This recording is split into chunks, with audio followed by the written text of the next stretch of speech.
Dear Spike. Dear Oprah. Dear Stevie, your music has guided me through the most difficult moments of my life. I get letters from so many people that share their stories. I keep fighting voices in my mind that say I'm not enough. Hi, RJ. How are you? Hi, Jana. It's good to see you. How are you? Good to see you too. Thank you so much for your time. It's a pleasure to be talking to you. And I'm amazed with the series with Dear, and it's very touching, very emotional, yeah, it's really cool. And but I want to ask you about the projects. How did you pick your projects? Did you go after them, or they find you, in a certain way? Are we speaking generally about different films that I make, or do you mean the this project in specific? In general, and then we're gonna go to Dear after. Generally, the projects come in all sorts of different ways. In sometimes the phone rings, and on the other end of the line is someone who works with Billie Eilish, and she's a 17-year-old girl who hasn't yet released her first record album, but they're curious if I'd be interested in making a film about her. Sometimes there's a subject I'm curious about, and I pick up the phone and make a phone call because I'm interested in exploring Vice President Cheney's impact on the world. Sometimes, or Anna Wintour's impact on the world. And sometimes an old friend and colleague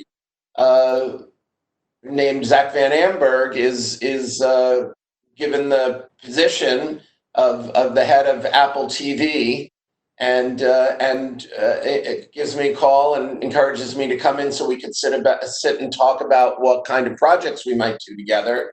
And he shows me an ad, a kind of promotional video that Apple has made about its watch, of all things, in which people in the ad are actual people who have written letters to Apple about the way the watch has impacted their lives.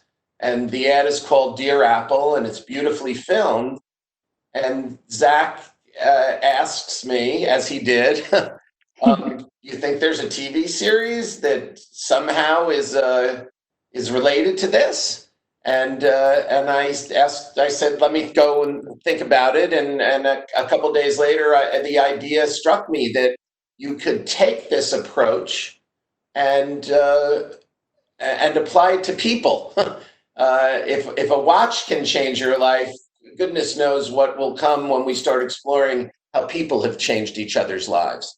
And what if you were to tell a story about the impact that Spike Lee or Stevie Wonder or Lin-Manuel Miranda or Oprah Winfrey or Big Bird had through their work on other people's lives? What would that be like? And what if you filmed it in a beautiful cinematic way? And what if you were simultaneously telling the story of those subjects, but you were also telling the story of the people whose lives they had changed, and there was a give and take, and you were able to watch with your own eyes as the subjects read those letters for the first time, and you were able to bring to life the stories that were told about the way, as Lynn says, their pebble in the pond had rippled and their lives had been changed. So when I said that to Zach, he got all excited because I think we all knew from the beginning that this would be an exciting project to work on together. I keep fighting voices in my mind that say I'm not enough. Wow. Are all of these letters for me? Remind me once again. Every time you make something, you're throwing rocks in a pond, and you have no idea the ripples that are going to come back to you. Every time you make something. Yeah, it's beautiful. And how did you decide? Like how, because I bet you there is a lot of people that you get inspired to. How did you guys decide to pick those first 10? Well, sometimes you don't really want to know how the sausage is made.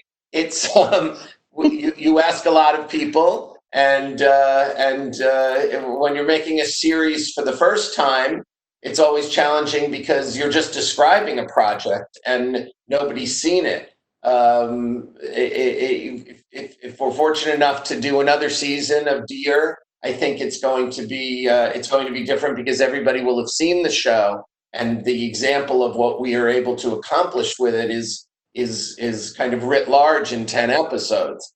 So there was a process of going out to people and in asking them, based on other work that I had done, to if they were interested in getting on board, and fortunately, some remarkable people and a big yellow bird all said yes to us and trusted us to tell their stories, and I think everybody had a really, really meaningful experience, and we're very proud of that. We're of course very proud of the series itself and the individual episodes, the collective series, and the way what we're going to be sharing with the audience starting next Friday, but on June 5th. But we were also very proud of the experience that everybody had just making it, because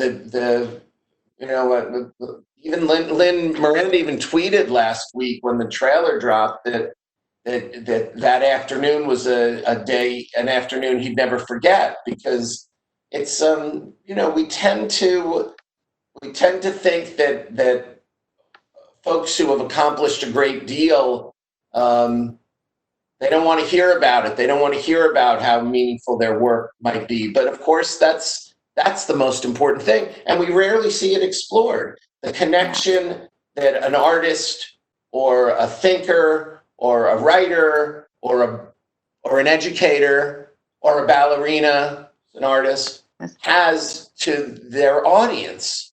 That connection is really, on some level, for all the glory, for all the fame, for all the social media followers, for all the money, that's the connection that really matters. That's what stirs their hearts.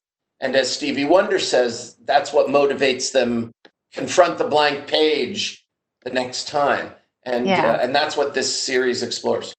Yeah, that was the what I liked the most. Is not just the message to us or to them that reach them. It's also for them, for the iconic, for Spike Lee, for Oprah, for Stevie Wonder, for Gloria, and to keep going and never give up, And that's why I think it's amazing. The other part that was amazing was the directors, and also the research, the footage. It's amazing. That was the most challenge part to do, the research. Well, we listen. I'm so blessed. We work with extraordinary artists and collaborators. We work with extraordinary cinematographers, extraordinary researchers. You're absolutely right. I'm so happy you mentioned that, because research is such a huge part of all the work that we do, and we work with the best in the world, and we work with extraordinary directors and designers and sound technicians, and Craig Ritchie, our composer, and Lyle Gamm, our showrunner, and just so many enormously gifted filmmakers and storytellers. There are dozens and dozens, if not hundreds, of people who are involved in making each of these episodes, and you're